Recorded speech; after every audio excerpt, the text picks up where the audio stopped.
5 years after September 11th, how are we doing in the war on terror? What should we be doing that we're not? Plus, why women may be the next big terrorist threat. Today, counterterrorism expert Elsa Lee is here. She's founder of Advantage SCI, and she's worked with the Departments of State, Defense, and Homeland Security.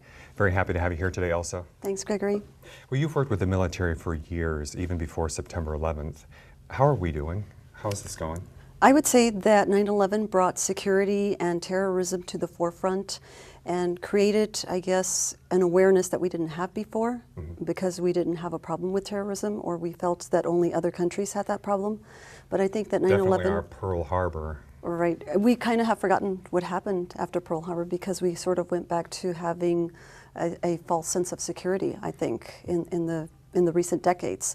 And so I think that the 9/11 attacks have awakened us to the reality that we are not immune from terrorism. Well, as somebody who's worked in this field for years, and you're an advisor to the government and many agencies, what should we be doing that we're not? I know you've mentioned before things like the partnership among the government and private companies and individuals. Are we doing enough in that regard? I don't think that we're doing enough. I don't think that we have a unified effort between the government, the private sector, and society in general. I think that everyone is expecting someone else to do more than is possible for one entity to do.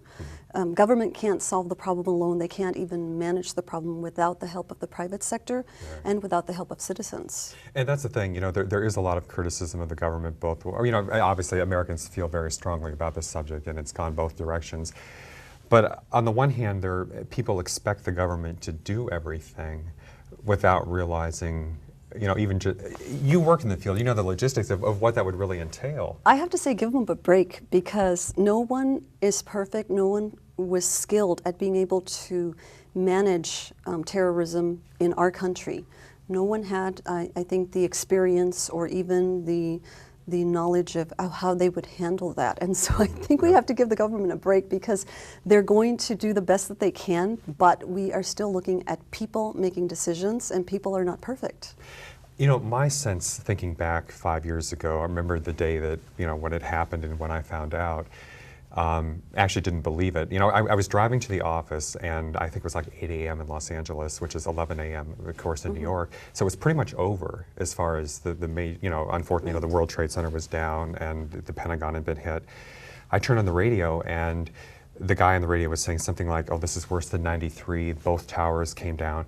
And I thought, you know how radio talk shows are in the morning. I thought, oh my God, I thought that is a really sick joke. That's in poor taste. And I turned the channel. I didn't even believe it. And I turned it to Rick Dees, you know, the lighthearted comedian in the morning. And he was talking about the tragedy in New York. And I thought, oh my God, this is for real. And I walked in the office and I said, what the hell's going on? And then I was on the internet all day, you know, trying to figure out. But so I remember the sense of the bolt out of the blue. Now, I don't work for the government, and I'm not behind the scenes the way you were for years in this field. But I guess what my point is this, that, you know, now people are coming forward with some of the conspiracy theories and saying the government did know, should have, maybe they should have known, I don't know, could have known, should have known, did know, did do it, was behind it. What's your response to that? Well, my response to that, and you have to remember that I worked in that field for 20 years. So I was in a position where every day a report came in from somewhere that an attack is going to take place tomorrow, or next week, or in the next few months. We don't know where, we don't know when, but we know that something is happening. And of course, we got these reports every day for the 20 years that I was in. At some point, you start to realize that, oh, we just don't have information. We have to put the threat level at moderate or high or medium, but we don't really know where it's going to happen, because we didn't have enough intelligence in place, enough funding in place to be able to know where it was going to happen. So, right. Well, that's the thing. I always say hindsight is 20/20. Right. It is so easy to look back now and say, oh yes, we saw it coming. You know, I wonder where those people were September 10th, the one who, you know, or before that even, you know. But you raised another good point. We were talking beforehand about, I think people may forget, or that the government, to a certain extent, was almost in a straitjacket. And we had become very politically correct. Whether or not you think it's good or bad, again, people are divided about this. But as you said, since the Nixon years, the government, even as far as like foreign assassinations, which, you know, obviously a very controversial topic, whether or not we should be doing that overseas, But the government, you know, you could get a congressional investigation about anything. If you look cross-eyed, you'd get a congressional investigation. And 9/11 really changed that, where, you know, the Patriot Act and the laws, and now people wonder if we've gone too far. But so how did it behind the scenes? What can you do post 9/11 that you couldn't do beforehand? Well, beforehand, we were not allowed to investigate U.S. persons, places, or entities. So there were extensive audits. Our hands were tied. We weren't allowed to, you know, monitor activities even in our own country. Something had to, you know, be happening overseas, and then overseas it would be investigated. But we rarely were allowed to investigate matters in this country. And with the Patriot Act, all it did was it allowed us some ability to take a look at possible activities that could result in an attack. And it wasn't even, to tell you the truth, I don't think that it was anything that was going to drastically change life, but it was a baby step towards giving us some authority to, you know, monitor threats and try to do something about it. You told me beforehand that it required like 1 million signatures, you know, to do anything, or to get the warrants or whatever to eavesdrop. Right. That, of course, has become a political hotcake these days. Right. How easy is it to eavesdrop on people? Is it too easy, too hard? I mean, what are your thoughts on that? Well, it's easy for the identity thieves that are operating out in America. Yes. But not for the government, not Maybe for... we need to hire those people going through the garbage cans or something, you know, I don't know. But not for the government, not for investigators or authorities that are involved in law enforcement. It just wasn't happening. I mean, there's so much bureaucracy and oversight and signatures and offices that have to be involved, and it's not as easy as the media portrays it sometimes in the papers. I guess another subject along that line, and sort of related to the conspiracy theory angle, is that sometimes people in the general public have the idea, again, that either the government knows everything or should know everything, and that, you know, what's really going on is so much different than we know, or, you know, and I know that maybe you can't talk too specifically about some of the tools and methods, as we said beforehand, about what you actually do, but, you know, is it a whole different, you know, like you're going to Washington tonight. I mean, when you get there, you know, and they step out the plane or whatever you're doing in the room, you know, you pull out the black box and it's all different than what we hear on TV, or how close is reality to what we think as far as... Well, let me just give you, when I go to DC, I'm going to be going into a building. I'm going to have meetings with the government, particular agencies. But I already know that before I come, I mean, they have to know when I'm coming. I won't be allowed to take in cell phones or any kind of equipment on me, so it'll just be like my ID card and maybe like a notepad and pen. But and I guess I'm sort of losing sight of the question here. Well, I guess what I'm trying to say is, and I guess if people didn't believe it, then they probably wouldn't believe your answer anyway. But I guess what I'm trying to say is, you know, is it the way things are portrayed in the media, No, as far not as really. even? Okay, so No, what's no, the it isn't. discrepancy there? The discrepancy is that I believe in the media have to have sensationalism so that we can attract readers and attention, and it will be slanted in a way that it appears to be, you know, dramatic news or something earth-shattering, but many times it isn't.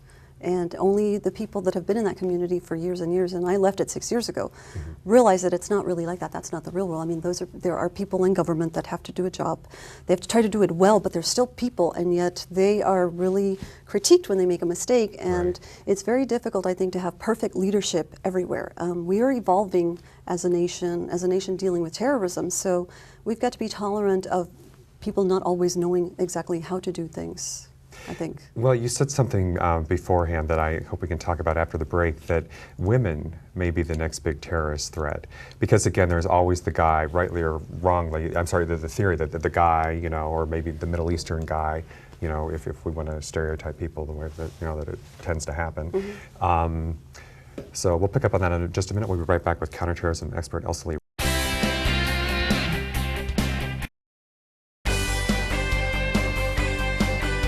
We are back with counterterrorism expert Elsa Lee today, talking about homeland security and what we can do to improve our response to the terrorist threat.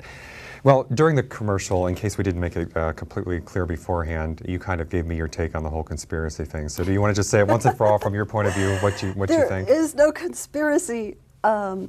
Whatever was known about the attacks just before they happened, I don't think was sufficient to react and make them stop. that information. As I've said to friends of mine, you might argue there was incompetence, but whether or not you'd argue that there was a Right. conspiracy by Right, the government and if is the interesting. incompetence was there, it's because the funding was removed years back. So the funding authority was gone, and you could only do like so much. So naturally, But it's interesting. I mean, there are people who to this day will insist that, the demolition crew right down the World Trade Center. I think what the theory is a missile hit the Pentagon and not, so there you have it.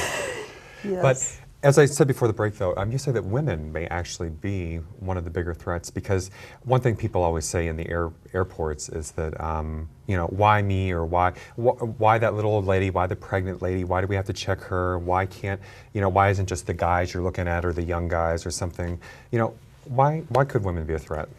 Well, because they could get away with so much and be very unsuspecting, and women are always considered the givers of life, not the takers. So to think that they could, carry out an attack or do something really evil, like bring their babies on board with explosives Right. and blow themselves up, is And there beyond. was the case even where we talked before about Right. the boyfriend, I think it was, Right. the woman unwittingly was a part of it, where the boyfriend Right. gave her the No, pregnant. she was really pregnant. I actually, in my career, tested that theory by posing as a pregnant woman and trying to see what I could get away with. And I mean, that was just one method. But Yeah, I know. Tell me about that, because you said you were able to get through security get or through do security things that many you times, shouldn't. talk my way out of security, show up with a fake badge, and talk my way through. And women are able to get away with a lot more because they're not suspected. And then Right. once you suspect them, men are afraid to handle them or control them Right, or because arrest all you them. have to do is say, he touched me there, Right. and then you've Right. got, on the news that night, TSA, fondles woman at airport or something, and, Right. So we have to really learn how to, we've got to create the awareness. We've got to become unified. We've got to get used to new ways of, securing the airports or securing buildings. Yeah, Or, and so what do we do? I mean, if I can't trust that pregnant woman next to me in line, how do you deal with that? well, we just have to be open to the fact that there's going to be a lot of different scenarios that we encounter in terrorism. We're not really seeing the education that we should be seeing on commercials, or just even like little billboards, on the freeway, or 800 numbers that people can call to either get information or to report something suspicious. So I think we've got a long ways in helping that education reach everyone, so that we can kind of get used to it, and we're not relying on someone or assuming that somebody else is watching. But yeah, we've just got to be attuned, or I guess attentive to behaviors and attitudes, because it could be a woman, it could be a male, it could be a child. And that's also something I wonder about, because again, with the latest threats to the airlines, with the potential bomb attacks that were thwarted, there's been a lot more scrutiny, of course, of airline security once again, 5 years after September 11th. And there's a question of, do you throw more, let's say, hardware or equipment at it, or I think you had some other ideas. How would you handle that? I think we need to look at how other countries have done security, how they've handled terrorism. The Israelis have developed methods that have been reliable for them. I think that we could adopt some of those methods ourselves that are going to be applicable or appropriate for our country and our way of living. But there are some things that they do well, and one of the things that they do really well is they assess people really well, and they categorize them in 3 or 4 categories at airports. You're either a terrorist, or you're a traveler, or you're somebody helping a terrorist. But they've got those categories, and everyone. What are some of the things that I'm assuming, is it nervousness and that sort of thing that people are Well, looking for? they base it on a or- conversation at 4 different levels of security. By the time they get through the last one, they've already been assessed by 4 different people. And so they don't rely too much on the technology to detect explosives or liquids that can be used to make bombs. They focus a lot on the people, stopping the terrorist, where we, I think, are focusing on technology that's going to detect. So we need to get away from that, because we're spending a lot of money on technology that is not proven yet, hasn't been researched extensively to be, proven useful for us. And it's almost daunting, too, the number of things that could be done. The British have taken it further and have banned carry-on luggage, which is one way to do it. I don't know if the U.S. is willing to do that. Right. But as we said beforehand, the drug smugglers ingest things, and then you get into the question of, well, do you do body scans? And there's all extremes, and you know what? We can't go insane looking at all those extremes, but we should look at some of the norms. There have been trends that have been, I guess, demonstrated over time, where terrorists are going to try different things, and they will, exchange information between training groups, between training camps and between terrorist groups. So we should all be educated on some of the basics or essential elements of terrorist methods. I don't even think that we have that yet, but yeah, we should focus on some of the main things that have been done over time. They've been practiced, they've been exhibited, and we should sort of, start learning some of those basic elements. I think one thing that surprised a lot of us, probably even the government, I'm sorry to say, but I think a lot of us are surprised that there hasn't been another attack in the U.S. I mean, people, I hate to say it, but if it does happen, people will be kind of like, well, we thought it was going to happen a long time ago. Why haven't we had another attack? They are going to carry out the attack on their own terms, on their own time, when they're comfortable, when they see where it is that they can bypass security, when they can see where security is weak and can be exploited, and not so much when we want them to because we were ready for them. Right. Well, and the thing is, and I think people always forget that too, after September 11th, when the government did a lot of things, and then people over time either relax or even in some cases, let's say, rebel against it or have a problem with it. But I would say between the first World Trade Center attack in '93 and 2001, it was 8 years. And some of those major incidents, I think, like the Beirut bombing in '84, I mean, you looked at periods of, 5, 6, 7 years or something. It wasn't a week later, 2 months later, a year later. And so, 8 years from now, when people are thinking, oh, September 11th, what's that? That, they're just trying to scare us, and then... We're looking at decades, really. I don't know that we can see terrorism go away anytime in the next, 5 or 10 years. I think that this is a problem that we're going to be dealing with for decades to come, and we just have to figure out how to manage it because it cannot be wiped out. It's been in existence for centuries, and it evolves and morphs, and different groups splinter off. Even like the medieval days, the assassins. The groups splinter off and become other groups, and Al-Qaeda is no longer Al-Qaeda, it's a movement. So they've recruited from all over the world, and we're no longer fighting the original Al-Qaeda group. I mean, we're fighting, just different people that have jumped into the cause. And so it's a problem that's going to be around for many, many, many years. You've been involved in this field for 20 years, at least. And as you say, it's been really, obviously been around for decades or further back in all different ways around the world. How does today compare? Okay, it's not going away anytime soon. Is it better, worse, headed in a better direction, headed in a worse direction? I think that we can do a lot to help deter or discourage attacks. First, we've got to be able to work together, as I said earlier, the group, the private sector, and society in general. And we have to have some strategies in place where we all accept them. We're going to adopt them. There are strategies, those are principles that we're going to follow, and some of them are really learning from I guess, programs that have been in place either in Britain, in Israel, or within the military, because the military has had a lot of training. They've been around for 200 years, so there's things that they do well.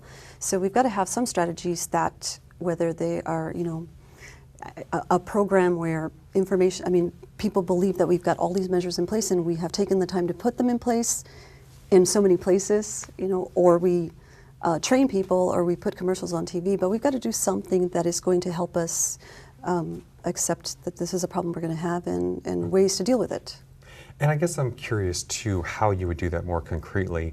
And the reason I'm saying that is this, that one thing, I think probably anyone from, say, Michael Moore, or certainly critics of the Bush administration or the government in general, will say, they're trying to scare us, it's a political ploy.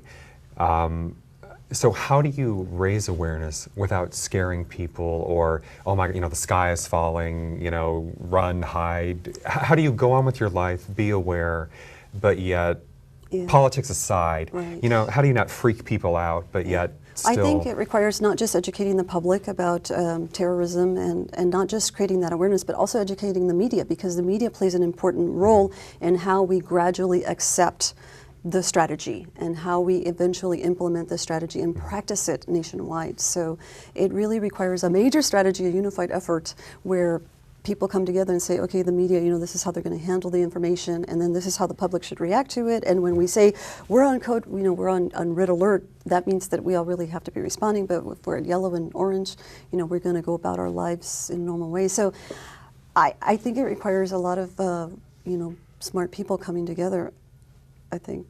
We'll be right back.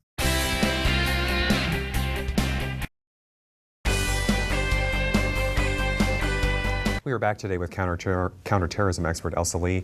Well, something you mentioned during the break, and I think is an excellent point, is that in some ways, let's say, well, I don't know, the government or whoever is a victim of its own success, if you will, because when you stop a terrorist attack, you stop a terrorist attack, and people don't necessarily fully comprehend what was stopped. Right. Meaning, even with the recent thing with the airlines, although I think that got a fair amount of media publicity, and I think people, hopefully the general public, did realize that there was a threat there.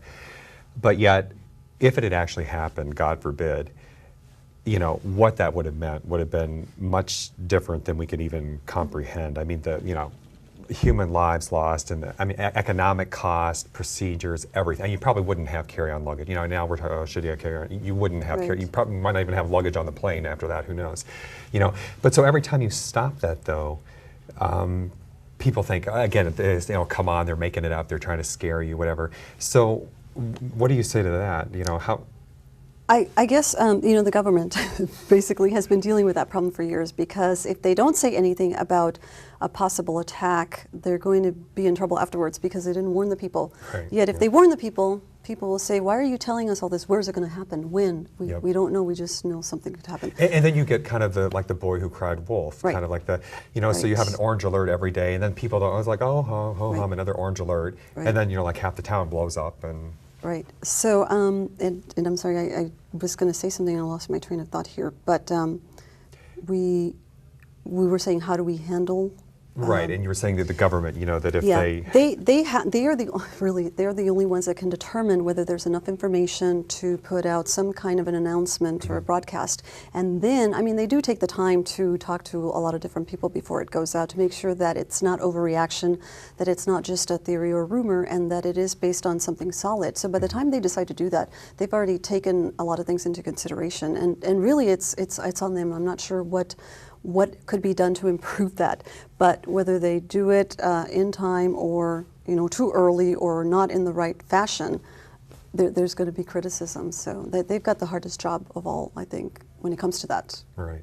And we may never know. Well, maybe how many attacks have been thwarted. That you hear about in sometimes, like the airline thing you hear about in the news, but the things behind the scenes. Right. We don't really get to know. No one. I don't think there is any one entity that would know how many were foiled or stopped, because there isn't anyone counting everything, and not all information is shared within all the offices or within government or within local, state, and federal agencies. So to know to what extent we as a nation have been successful at stopping attacks, I think, is really difficult to say, because people have reported suspicious activities in different parts of the country, and some of it led to an actual group, and some of it led to a support group. So we don't ever get to hear about all those things, but I know that it's happening in the background. Yeah, well, and we wonder where it'll go over the next 5 or 10 years. But the other thing, again, often we think of foreigners or the Middle East because of the political situation over there. However, we have our Timothy McVeighs, we have our Columbine high school students. Their diaries apparently talked about crashing, you probably know better than I do, talked about crashing a plane into New York City. What about homegrown terrorists? That in some ways is even worse or harder to spot, because how do you know the high school kids down the street or that guy, well, God forbid I say the post office, I won't say the post office, but that kind of thing. Right. The guy who goes into the 7-Eleven with the machine gun or the McDonald's, what if he decides tomorrow it's the truckload of fertilizer or something? Well, when I talked earlier about education and awareness, to get the essential or the basics of terrorism, we would understand that at one point it was, I guess, people that were motivated by religion or political gain of some kind, usually in a foreign country. But all of that has been blurred to, okay, people are being recruited for reasons because they didn't belong in a family or they didn't have friends, and they're being recruited from all countries, and they're being recruited from their own home countries within their home countries. So Britain has seen British citizens carry out attacks, and lately I think most of them have been British citizens. And we're going to see the same thing in this country. So we have to be prepared, and we have to be thinking about how we're going to deal with that problem, and we need to be thinking about now, to what extent is it a problem, who's monitoring, who's got the authority to try to, put controls in place to prevent that from happening. So now that's an interesting phrase there. Controls in place to prevent that. Right. Can you tell me, I know that's a political hotcake too, I'm sure. Sure. But eavesdropping, we know Americans love that. Right. No, I'm thinking about even just somebody needs to be alert. Okay, what is happening? Is there a trend that is developing? And I think the best people that could do that are a group of people that include the behavioral scientist or maybe psychologist and counselors, and just a community of people that has diverse people in it. but someone needs to be knowing what's happening, because we don't want to be surprised, when it turns into a serious problem in our own country. Sure. Well, I know you have to get off to Washington here, so I appreciate your being here today. Thank you, Gregory. This Thank is you very much for having me. counterterrorism expert Elsa Lee. Thank you very much, everybody, for watching. We'll see you next time, and thanks again. Thanks.